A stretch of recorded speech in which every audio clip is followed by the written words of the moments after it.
வணக்கம் teachers, welcome to our channel. First time நம்ம சேனலுக்கு வரீங்கன்னா மறக்காம சப்ஸ்கிரைப் பண்ணிக்கோங்க. இன்னைக்கு நாம டெட்டுக்கு பார்க்க போற டாபிக் ஆளுமை. ரொம்ப ரொம்ப முக்கியமான டாபிக். ஆளுமை இங்கிலீஷ்ல பர்சனாலிட்டி அப்படின்னு சொல்லுவோம். இந்த ஆளுமைன்ற வேர்டு எங்க இருந்து வந்திருக்குன்னா பர்சானா அப்படின்ற லத்தீன் மொழி சொல்ல இருந்து வந்திருக்கு. ரெண்டாவது பாயிண்ட், ஆளுமையானது ஒருவனது பண்புகளின் தனித்தன்மை வாய்ந்த அமைப்பு, யூனிக் பேட்டர்ன் அப்படின்னு உளவியலாளர் கில்ஃபோர்ட் சொல்றார். மூணாவது பாயிண்ட், ஆளுமையை பொறுத்தவரை ஆல்ஃபோர்ட் வரையறை சிறந்தது. உளவியலாளர் GW ஆல்ஃபோர்ட்டோட வரையறை தான் சிறந்தது. இந்த புலன் உறுப்புகள் அறிவின் வாயில்கள் என்று அழைக்கப்படுகின்றன. இது ரொம்ப முக்கியமானது. லாஸ்ட், நடத்தை கோலங்கள் ஆளுமையின் தன்மையை வெளிப்படுத்துகின்றன. ஆளுமையின் தன்மையை வெளிப்படுத்துவது எது அப்படின்னு கேட்டா நடத்தை கோலங்கள், பிஹேவியரல் பேட்டர்ன்ஸ். ஆளுமையை விவரித்தலில் வகைப்பாடு. இதுல ஃபர்ஸ்ட் ஒன் என்னன்னா, மன இயல்புப்படி மனிதர்களை கேலன் அவர்கள் 4 வகையா பிரிக்கிறார். கீவேர்ட்ஸ் மட்டும் ஞாபகம் வச்சுக்கோங்க. அடுத்த ரெண்டாவது, உடல் அமைப்பை பேஸ் பண்ணி கிரச்சுமர் ஆளுமையை 3 வகையா பிரிக்கிறார். அடுத்து மூணாவது, 6 வித மதிப்புகளின் அடிப்படையில் ஸ்பிரேங்கர் ஆளுமையை 6 வகையா பிரிக்கிறார். இந்த 3 ரொம்ப ரொம்ப முக்கியமானது டீச்சர்ஸ். அடுத்து 4வது பாயிண்ட், கிரச்சுமர் போல செல்டன் அவர்களும் உடல்வாகு அடிப்படையில 3 வகையா பிரிச்சிருக்கிறார். செல்டன் என்னென்ன வகையா பிரிக்கிறாருன்னா, சுக விருப்பமுள்ள ஆளுமை, சிந்தனைகள் ஆளுமை, செயல்சார் ஆளுமை அப்படின்னு பிரிக்கிறார். இவை ஒவ்வொன்றையும் 7 புள்ளி அளவுகோலில் குறிப்பிட இயலும் அப்படின்னு செல்டன் சொல்லி இருக்கிறாரு. இது ரொம்ப முக்கியமானது. அவர் செல்டன் பிரிச்ச 3 வகை என்னன்னா, சுக விருப்பமுள்ள ஆளுமை, சிந்தனைகள் ஆளுமை, செயல்சார் ஆளுமை. இந்த ஆளுமை ஒவ்வொன்றையும் 7 புள்ளி அளவுகோல்ல குறிப்பிட முடியும் அப்படின்னு உளவியலாளர் செல்டன் குறிப்பிடுறார். லிப்பிட் அண்ட் ஒயிட் தலைமை பண்பு அடிப்படையில் 3 வகை ஆளுமையை கூறுகின்றனர். 6வது பாயிண்ட், ஆக்பன் வகைப்பாடு. சமூக அறிஞர் ஆக்பன் செல்ஃபிஷ், லீடர், ப்ரௌட், கேம்ப்லர், ரெவல்யூஷனிஸ்ட், எக்ஸிபிஷனிஸ்ட் போன்ற ஆளுமை வகையை குறிப்பிடுகிறார். அடுத்து கேட்டல் ஆளுமையின் 12 முதன்மை பண்புக்கூறுகளையும் 4 வழிநிலை பண்புக்கூறுகளையும் குறிப்பிடுறார். கார்ல் யூங் மனிதர்களை அகமுகன், புறமுகன் அப்படின்னு 2 வகையா பிரிக்கிறார். யாரு? கார்ல் யூங். அகமுகன், புறமுகன்னு 2 வகையா பிரிக்கிறார். உள பண்புக்கூறுகள் அடிப்படையிலான அணுகுமுறை, கல்வி மற்றும் தொழில் வழிகாட்டுதல், ஆளுமை வடிவுருவம் தயாரிப்பது. ஆளுமை பற்றிய உள பகுப்பாய்வு கோட்பாடு சொன்னவர் ஃப்ராய்டு.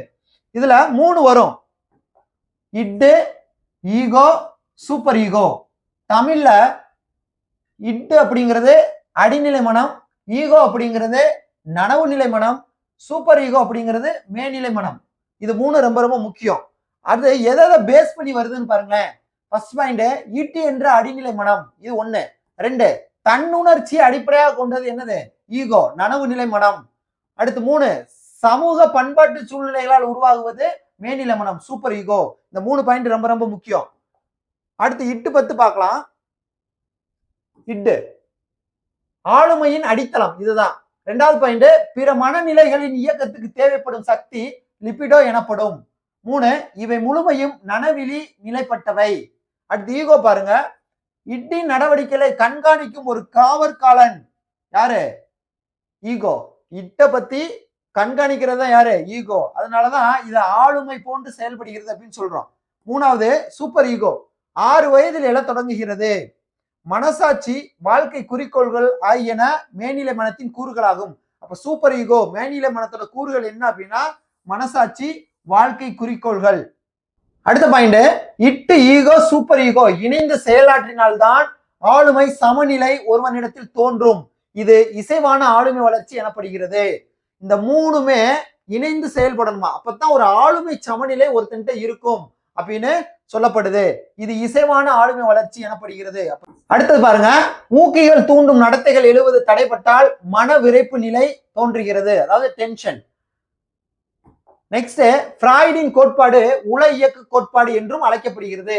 அப்ப உள இயக்க கோட்பாடு யாரு? ஃப்ராய்டு. கீவேர்டு தான் ஞாபகம் வச்சுக்கணும். அடுத்து ஓடிபஸ் சிக்கல், அதாவது ஓடிபஸ் காம்ப்ளெக்ஸ் அப்படிங்கிறது மன வெளிச்சி சிக்கலை ஃப்ராய்டு விளக்கியுள்ளார். அடுத்த பாயிண்ட், யூங் அண்ட் ஆட்லர் இருவரும் ஃப்ராய்டின் கருத்துக்களை முழுமையாக ஏற்காமல் ஆளுமை கொள்கைகளை குறிப்பிட்டுள்ளனர். இவர்களது கோட்பாடுகள் புதிய ஃப்ராய்டியன் கோட்பாடுகள் என்று அழைக்கப்படுகின்றன. அப்ப புதிய ஃப்ராய்டியன் கோட்பாடுகள் யாரு? யூங் ஆட்லரும். ஓடிபஸ் சிக்கல் பத்தி சொன்னது யாரு? ஃப்ராய்டு. எது யாரு அப்படின்ற அந்த கீவேர்டை மட்டும் ஞாபகம் வச்சுக்கோங்க. அடுத்து தாழ்வு சிக்கல், இன்ஃபீரியாரிட்டி காம்ப்ளெக்ஸ், இந்த கருத்தை தோற்றுவித்தவர் ஆட்லர். ஓடிபஸ் சிக்கல் யாரு? ஃப்ராய்டு.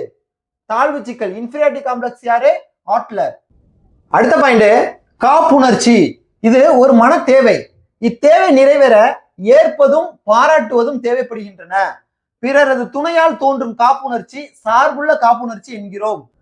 பிறர் உதவியின்றி தன்திறன் கொண்டே வெற்றி பெற முடியும் என்ற தன்னம்பிக்கையை பெறுவது சார்பற்ற காப்புணர்ச்சி.